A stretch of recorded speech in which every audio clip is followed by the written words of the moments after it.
Today is Saturday, May 18th, and we welcome you back to the Frozen Edge, your daily home for a deeper dive into the analytics behind the NHL's betting market, helping you craft your picks, props, and parlays as the chase for sports' greatest trophy races on. He's Timo Seppa, former senior manager of hockey analytics at the NHL, and currently repping another team rocking Dallas's celebration here as they move on to the Western Conference Final. I'm Casey Ditzel. Timo, what's going on today? Casey, beautiful day outside.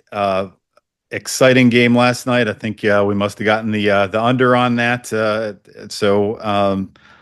lot of good things going on. We will see what happens with that Florida Toronto game 7. Game 7s are often not kind to Toronto, but maybe this is the year.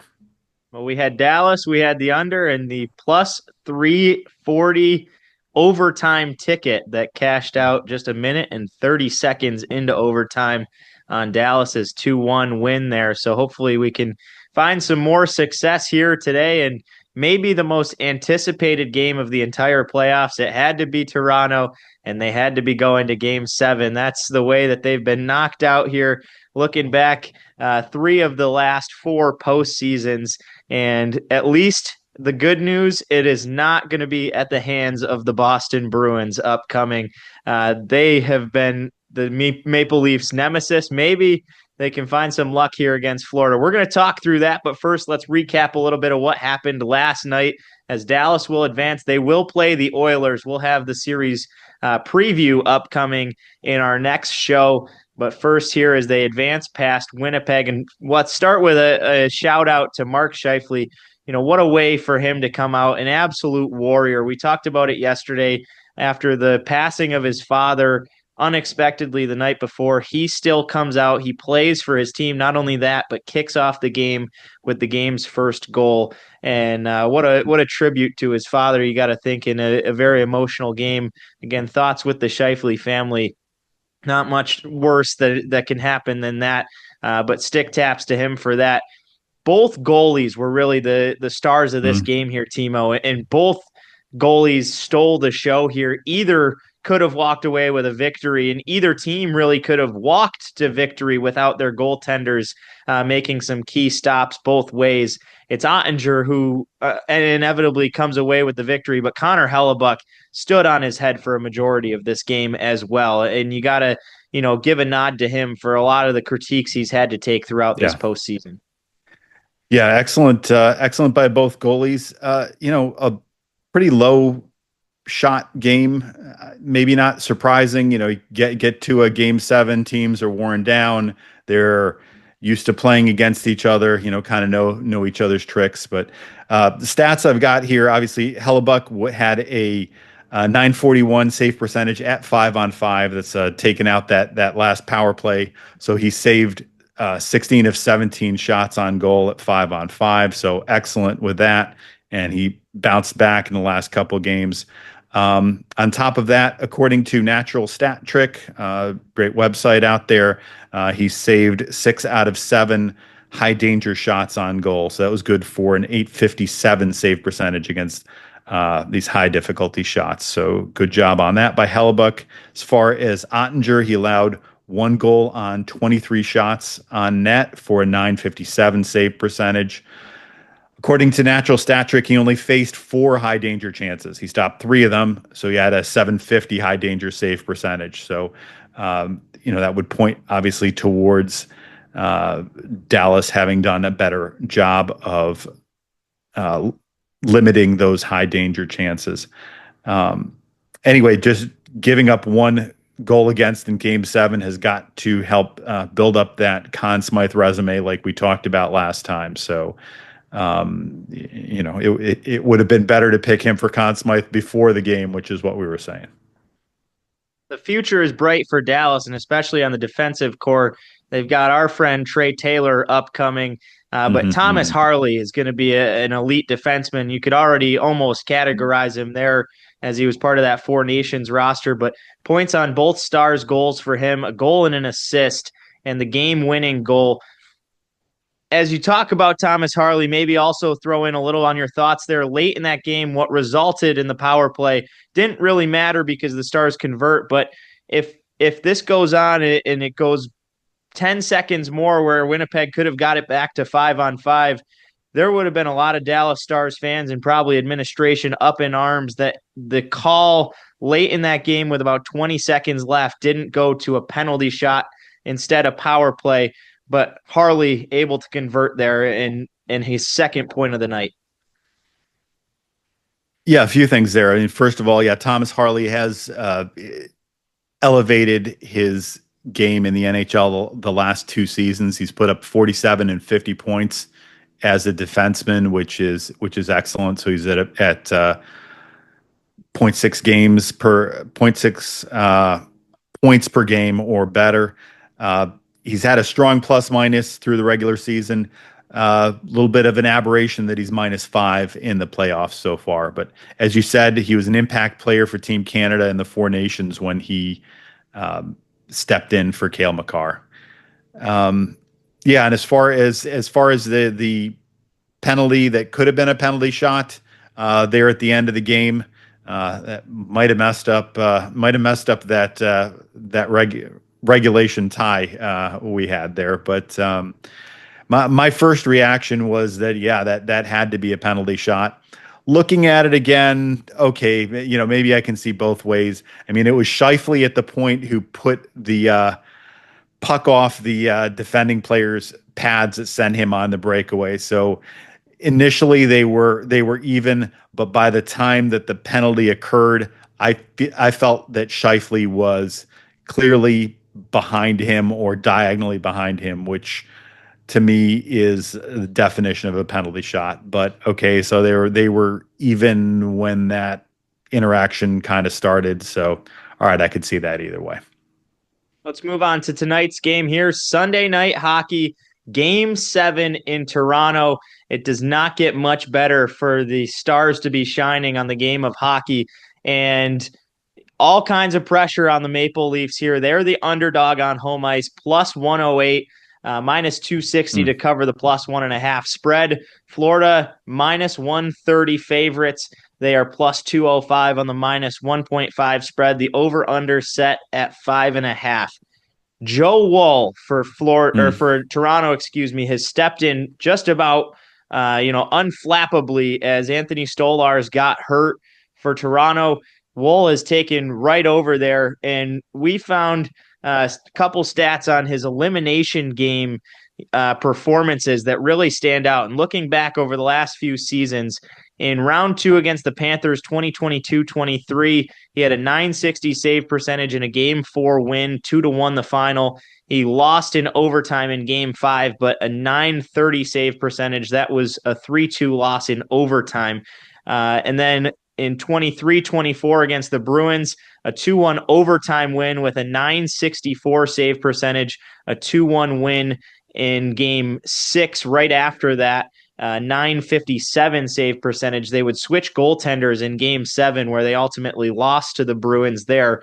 And then Game 6, just a couple nights ago, a perfect save percentage in the 2-0 shutout victory.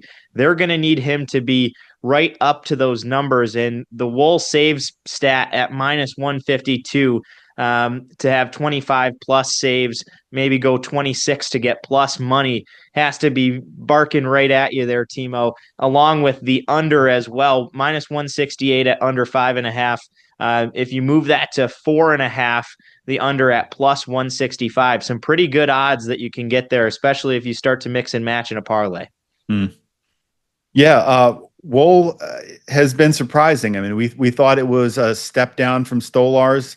He's stepped it up, so he has not been elite. Obviously, he had the shutout, but we'll see what kind of game we get from him. Will he be the difference maker or not? He's got the profile of a goalie who's been building up his profile. Third round pick in 2016. Spent a season with the U.S. national team development program, 3 seasons at Boston College, putting up good save percentages for all 4 of those seasons. When he first stepped in with the Marlies, the Toronto's AHL team, a couple seasons of sub 900, but since 21, 22, he's been well over 900, whether he's been at the AHL level or as an NHL backup. So he's built up his profile as somebody who is a solid NHL goalie. We'll just see if it's good enough tonight or not. The core four got it going in game six. It was the game winner from Austin Matthews, assisted by Marner.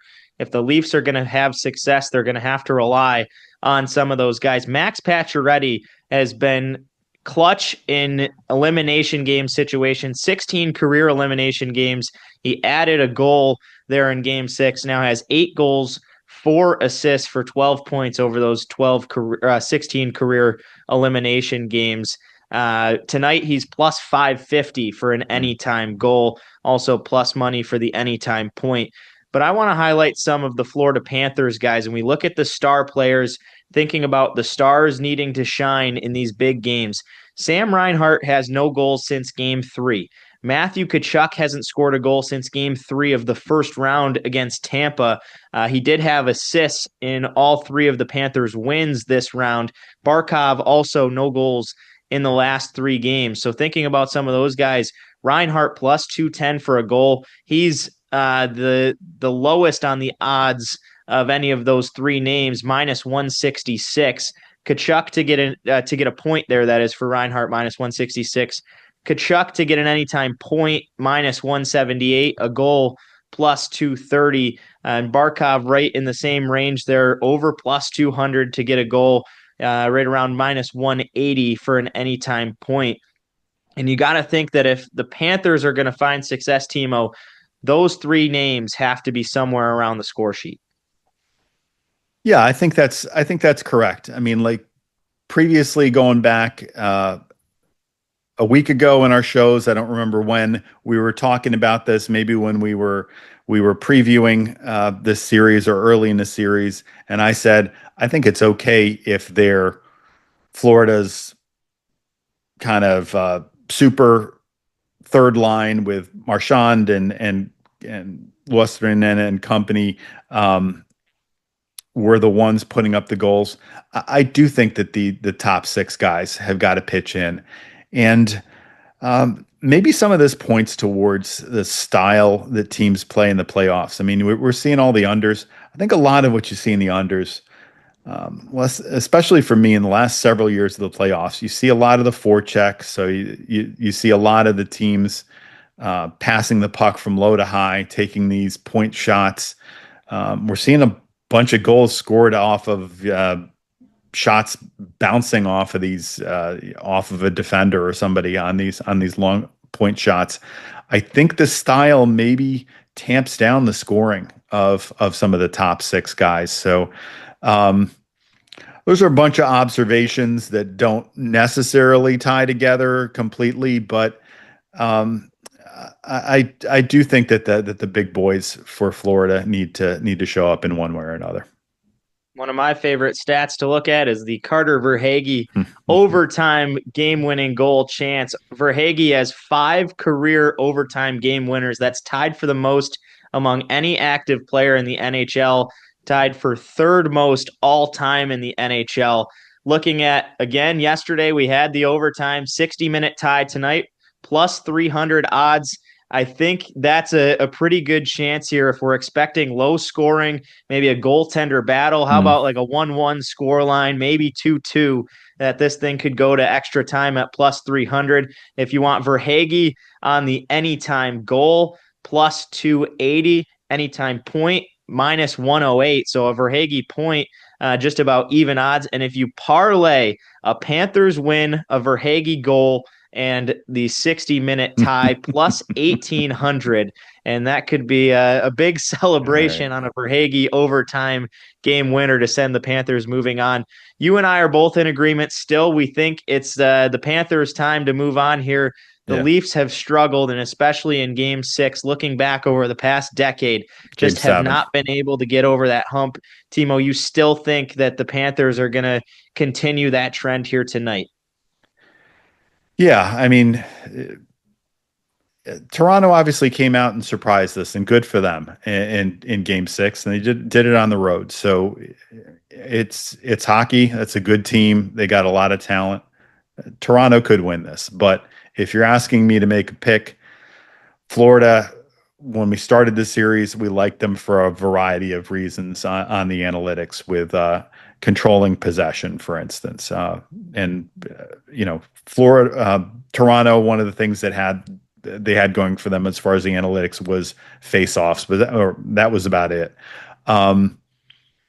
Florida, obviously they won the cup. They made the final the other season, the last 2 seasons. So they're a team that has made it deep. We know that they're built to win here. Toronto, since 2013, was it, Casey? 0-6 in Game 7s. That's really brutal. Was it? I believe we said that was 3 times in a row. They were beat by Boston, then Montreal in 2021, Tampa in 2022, and Boston in 2024. Toronto certainly has a huge monkey on their back, albatross on their back, anchor on their back, whatever the heck it is. 0-6 in the last 6 Game 7s they've played. So very, very rough for them.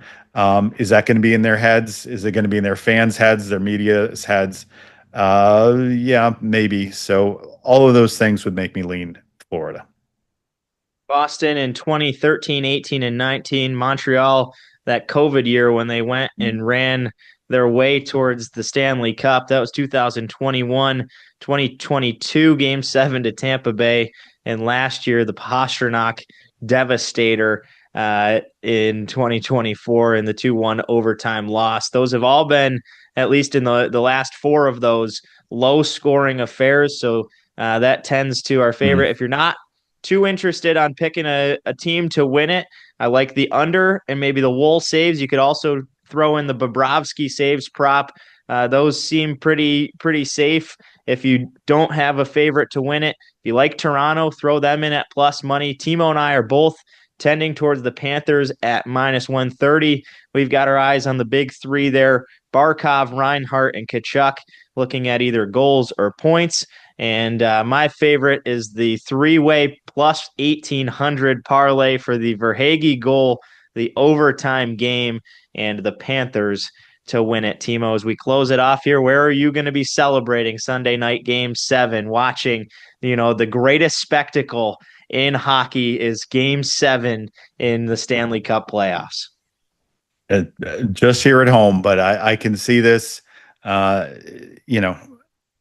1-1, 2-1, 2-2, going down the stretch. So not sure if it's going to be tied going down the stretch with somebody desperately trying to tie it up, or whether it's going to be 2 tied teams who are trying to get their nose ahead or trying to make it to overtime and do it. So it does seem like we could have a low scoring, close game.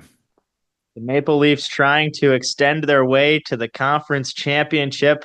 The Panthers trying to return there. We will find out. We've got an off day tomorrow. No hockey games. Timo and I will be back on Tuesday with some series previews for the conference finals. We will wait and see if it's the Panthers or the Leafs. But until then, make sure you like, follow, and subscribe. We've got you on Twitter. Daily parlays coming out game by game as we'll send our favorite picks around. Also, daily episodes every day that there is a game upcoming on YouTube and Spotify. Like and subscribe so you have those right at your fingertips to get behind the analytics of the NHL's betting market as you craft your picks, props, and parlays. Until then, he's Timo Seppa. I'm Casey Ditzel. Have a good one and enjoy Game 7 tonight.